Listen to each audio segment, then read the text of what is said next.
Corporation for Public Broadcasting is just delighted to be here. We are delighted to host the breakfast this morning. I know that I'm personally interested in listening and learning to the panel discussion and people in the audience who really represent a multi-sector partnership. People from private industry, people from the policy world, educators, technologists, and to learn and listen to see what we can do to give our children the skills that they will need to both survive and thrive in the 21st century. You know, for 10 years, I was superintendent of public instruction for the state of Ohio. And although I am very proud of the incremental gains we have made in the state of Ohio, and in fact this week we were ranked 6th in the nation with regard to academic achievement for our children, the reality is that we were only making incremental gains. And that I was losing 19,000 children a year from my system, out of 2 million children we serve. And that in my high poverty areas, children, about 60% of our children, were coming to kindergarten and really not being able to pass very simple literacy tests. The reason why I took this job is because I learned a little bit about some of the current work that's going on in partnership with the U.S. Department of Education, corporations, PBS, and some of our wonderful partners like Sesame Street, because I truly believe that public media can in fact partner with the educational community and really work very hard to close the opportunity gap in our country between our highest and lowest performing students and really provide high quality education for all of our children.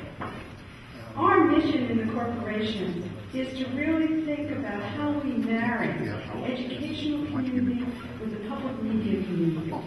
How we can collaboratively work together for exciting, engaging partnerships to develop some breakthrough innovations so that we will not be just satisfied with incremental gains, but we will in fact build exponential gains and prepare our children to be leaders in this new century that will hopefully allow them to create a better humanity than what we have given them. You know, we're very interested in the corporation to plan content that will in fact align to the skills that our children and learners need for the 21st century.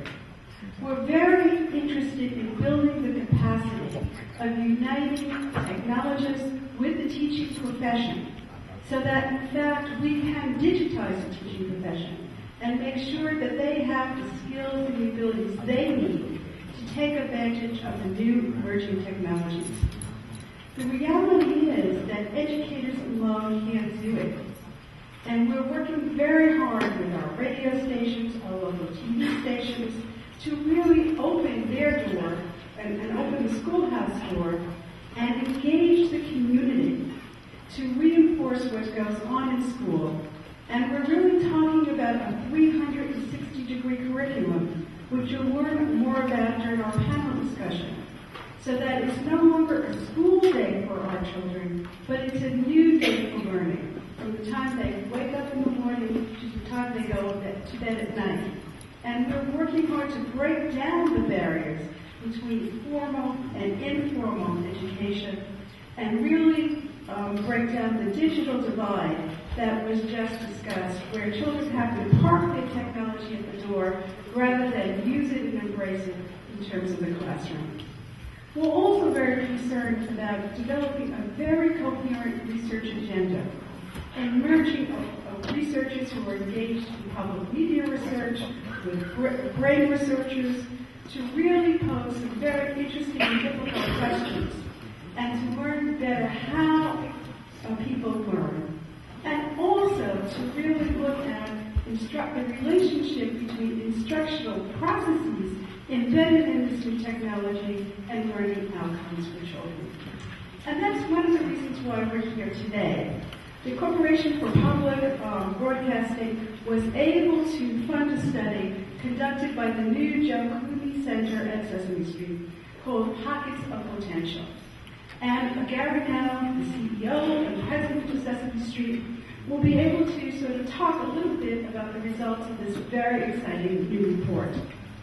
Now, I first met Gary Now in Mumbai, India, where he took a group of educators on the set of Golly Golly Simpson, Sesame Street in India. Gary is known as bringing Sesame Street to about 137 countries throughout the world. And it was really quite wonderful and exciting. The highlight of my trip was taking, quite honestly, a picture with Bigfoot, a character who I was identified with in my life. As a result of my meeting Gary, we developed actually a very interesting partnership with the Ohio State University, the Ohio Department of Education, and our Head Starts and public school preschools in Ohio to really bring Chinese language and Chinese culture to public school preschools, and that Ohio would be the first state to have a coherent Chinese curriculum starting in preschool all the way to graduate school. And, you know, that sort of whet my appetite about the potential of bringing public broadcasting, public media into the classroom. And I was very fortunate to get this job at the Corporation of Public Broadcasting because we were also able to find, through funds from the U.S. Department of Education, a new version of the electric company, which Gary will show you and talk about.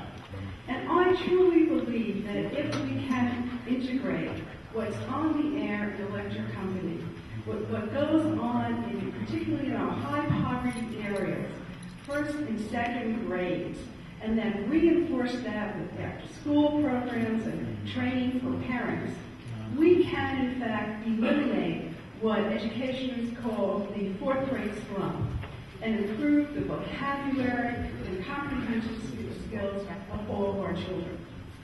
So with that, I'm very excited to really introduce Gary Now, a very shrewd businessman, a social entrepreneur, a very savvy politician, and a good friend. Gary.